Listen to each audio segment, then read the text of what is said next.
నేను doctor జీపీవి Subbaiah, spine surgeon, Hyderabad.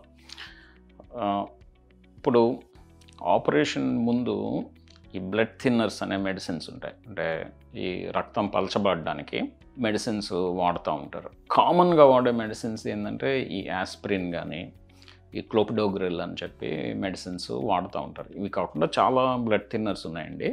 రొటీన్గా వాడేవి ఇవే, ఈకోస్ప్రిన్, ఈ క్లోపిడోగ్రిల్.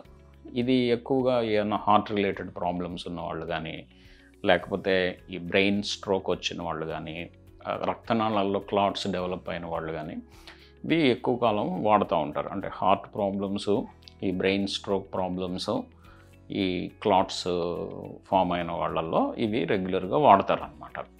వీళ్ళకి ఏదైనా ఆపరేషన్ అవసరం అయినప్పుడు ఈ బ్లడ్ థిన్నర్స్ కొన్ని రోజుల ముందు ఆపేయమని చెప్పి చెప్తారు డాక్టర్స్. ఎన్ని రోజుల ముందు అనేది మనం ఏ టైప్ ఆఫ్ మెడిసిన్స్ వాడుతున్నాం, ఏ టైప్ ఆఫ్ బ్లడ్ థిన్నర్ వాడుతున్నామో అనే దాన్ని బట్టి డాక్టర్ రికమెండేషన్ ఉంటుంది. యూజువల్గా ఏంటంటేనండి, ఈ ఈకోస్ప్రిన్, క్లోపిడోగ్రిల్ గురించి సాధారణంగా మేము ఒక 5 days ముందు ఆపరేషన్ ప్లాన్ చేసుకున్న 5 days ముందు ఆపేయమని చెప్పి చెప్తాము. ఫస్ట్ క్వశ్చన్ ఏంటంటే, సార్ ఇది ఆపేయడం వలన మాకు మళ్ళీ హార్ట్ ప్రాబ్లం మళ్ళీ వచ్చే ఛాన్స్ ఉంటుందా, లేకపోతే ఈ బ్రెయిన్ ప్రాబ్లం మళ్ళీ వచ్చే ఛాన్స్ ఉంటుందా అని చెప్పి అడుగుతారు. నార్మల్గా ఇది ఎందుకు ఆపేయమని చెప్తామంటే, ఈ ఆపరేషన్ టైంలో మనకి ఈ బ్లడ్ థిన్నర్స్ వలన బ్లీడింగ్ ఎక్కువ అయ్యే అవకాశాలు ఉంటాయి. అంటే రక్తస్రావం ఎక్కువగా అయ్యే అవకాశాలు ఉంటాయి. సో దానివల్ల రక్తం ఎక్కువగా లాస్ అవ్వడానికి ఛాన్స్ ఉంటుంది.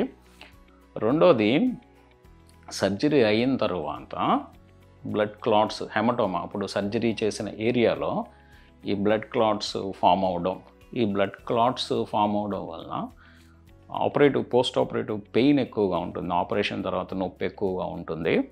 రెండోది, ఈ క్లాట్స్ వలన మనకి ఇన్ఫెక్షన్స్ వచ్చే అవకాశాలు ఎక్కువగా ఉంటాయి అన్నమాట. సో ఈ కారణాల వలన మనం ఆపరేషన్ ముందు ఈ బ్లడ్ థిన్నర్స్ని ఆపేయమని చెప్పి చెప్తాము. కానీ మనకి మేజర్గా ఇది ఎందుకు వాడుతున్నారు వీళ్ళు, ఈ హార్ట్ ప్రాబ్లం, హార్ట్ అటాక్ మళ్ళీ రాకుండా, బ్రెయిన్ స్ట్రోక్ మళ్ళీ రాకుండా వాడుతున్నారు. సో ఇదేమన్నా వచ్చే అవకాశం ఉందా ఆపేస్తే అనే పేషెంట్స్ అడుగుతూ ఉంటారు.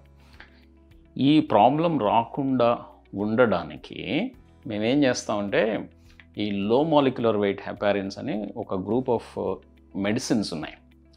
ఈ మెడిసిన్స్ని ఇంజెక్షన్స్ కింద ఇస్తాం అన్నమాట. అవి ఏంటంటే సాధారణంగా ఏంటంటే చర్మం కింద, మీరు చాలామందిని చూసే ఉంటారు, ఈ ఇన్సులిన్ ఉంటారు చర్మం కింద.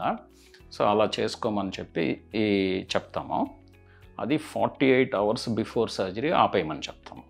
అంటే ఏంటంటే, ఈరోజు మనం ఈ బ్లడ్ థిన్నర్ మెడిసిన్స్ ఆపేసాము, ఈరోజు మనం స్టార్ట్ చేస్తే ఈ ఇంజెక్షన్స్ 48 hours బిఫోర్ సర్జరీ ఆపేయమంటాం. దీనివల్ల ఏంటంటే, ఈ రిస్క్ మనం అనుకున్న ఈ హార్ట్ ప్రాబ్లమ్స్, బ్రెయిన్ స్ట్రోక్ రిస్కులు రాకుండా మనం ఆ పీరియడ్ని కవర్ చేయడానికి అవకాశాలు ఉంటాయి. అదే మనం ఇక సర్జరీ అయిపోయి నార్మల్గా రికవరీ పీరియడ్లోనే హాస్పిటల్లోనే ఈ బ్లడ్ థిన్నర్స్ మళ్ళీ రీస్టార్ట్ చేయడానికి వెంటనే రీస్టార్ట్ చేయొచ్చు అనమాట. సో రీస్టార్ట్ చేసి మళ్ళీ రెగ్యులర్గా వాళ్ళు ఆ మెడిసిన్స్ వాడుకోవచ్చు. ఇదండి బ్లడ్ థిన్నర్స్ ఈ ఆపరేషన్కి మధ్య ఉండే కనెక్షను.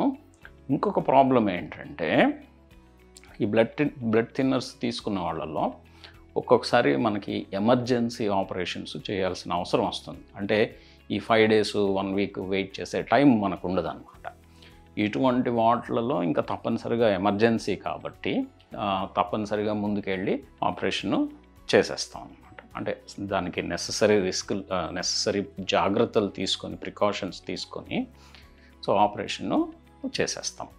సో ఇదండి బ్లడ్ థిన్నర్స్ ఆపరేషన్కి మధ్య కనెక్షన్.